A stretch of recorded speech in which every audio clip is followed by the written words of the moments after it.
Saludos, amantes de lo paranormal. Bienvenidos a un viaje a través de las misteriosas y embrujadas paredes de esta icónica mansión. Descubriremos los secretos y leyendas que la rodean y exploraremos las manifestaciones sobrenaturales que aún perduran. Suscríbanse, denle like y acompáñanos en esta aventura paranormal. 713 Mabry Street, Selma, Dallas, Alabama.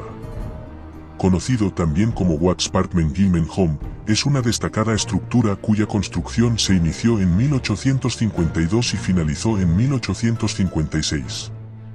Diseñada por Thomas Helm Lee para el coronel Edward T. Watts, la mansión cuenta con 10 habitaciones y abarca 6.000 pies cuadrados.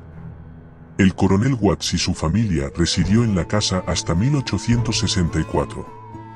Posteriormente, el 12 de febrero de 1864, la propiedad fue adquirida por John McG Parkman, un influyente banquero local. Asumiendo la presidencia del primer Banco Nacional de Selma a la edad de 28 años, Parkman se vio envuelto en especulaciones de algodón junto con otros banqueros de la comunidad, utilizando inversiones, e incluso algunos sugieren, depósitos federales. En 1866, estas inversiones resultaron desastrosas, llevando a Parkman a la pérdida de su fortuna, acusaciones de malversación de fondos, y su posterior encarcelamiento en la cárcel del condado de Quejave. En un intento por liberarlo el 23 de mayo de 1867, se organizó un elaborado plan que involucraba una celebración de Mardi Gras frente a la cárcel. A pesar de los sobornos a la mayoría de los guardias, el plan se vio truncado cuando, justo antes de abordar un bote, Parkman fue visto por un guardia no sobornado. En lugar de detenerlo, le disparó y resultó herido fatalmente, cayó al agua y se ahogó. Contrariamente a lo que dicen las leyendas, no fue enterrado en el huerto trasero de la casa, ni tampoco es cierto las historias de que nunca encontraron su cuerpo. La verdad es que está enterrado en el cementerio de Live Oak. Su esposa, Sarah Joanna Norris Parkman, y sus hijas resistieron las dificultades financieras tanto como pudieron antes de verse obligadas a vender la casa en una subasta en enero de 1870 a Emile Gilman, un destacado comerciante local.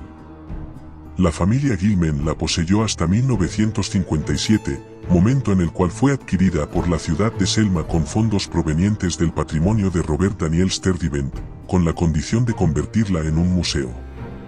Hoy en día, Sturdivant Hall es un museo histórico con una notable colección de muñecas de porcelana, obras de arte y muebles antiguos. La casa fue inscrita en el Registro Nacional de Lugares Históricos el 29 de junio de 1972. El fantasma de Parkman ha sido avistado en varias ocasiones merodeando por diferentes áreas de la mansión, desde el pórtico lateral hasta las ventanas de la cúpula, el dormitorio, el salón, la casa trasera y el huerto. Parkman, que fue arrestado en su casa, juró no abandonar la casa hasta que su nombre quedara limpio de delitos, ya que eso nunca ocurrió. Aún parece residir espiritualmente en su hogar. En una ocasión un voluntario que estaba a cargo de un puesto en una recaudación de fondos, vio su aparición transparente vestida con un abrigo largo y un sombrero de copas, flotando por el salón antes de desaparecer. Numerosos testimonios relatan experiencias paranormales, como puertas que se abren espontáneamente, sillas que se balancean, pestillos que se deslizan solos, activación de alarmas por la noche, bajadas de temperatura en las habitaciones y sonidos de pasos en el segundo piso que cesan al llegar a las escaleras. En la casa contigua, objetos se mueven solos y los cuadros en las paredes se tuercen. A pesar de los intentos de mantener las persianas y ventanas cerradas por la noche mediante un guardia de seguridad, estas aparecen abiertas todas las mañanas, desafiando las leyes de la física.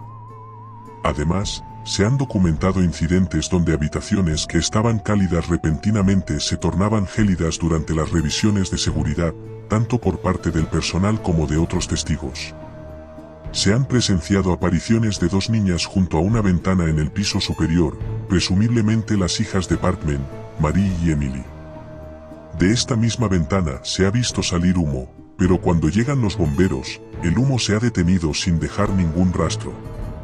Además, un fumigador contratado para eliminar plagas relató una experiencia escalofriante al sentir una presencia invisible empujándolo en el dormitorio cercano a las escaleras. Estuvo a punto de caer al suelo, así que sin pensárselo dos veces salió corriendo por la escalera principal.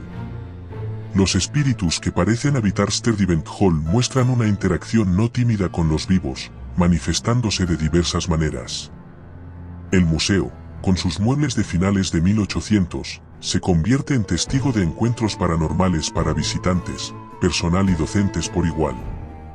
Si te gustó, no olvides darle like y suscríbete.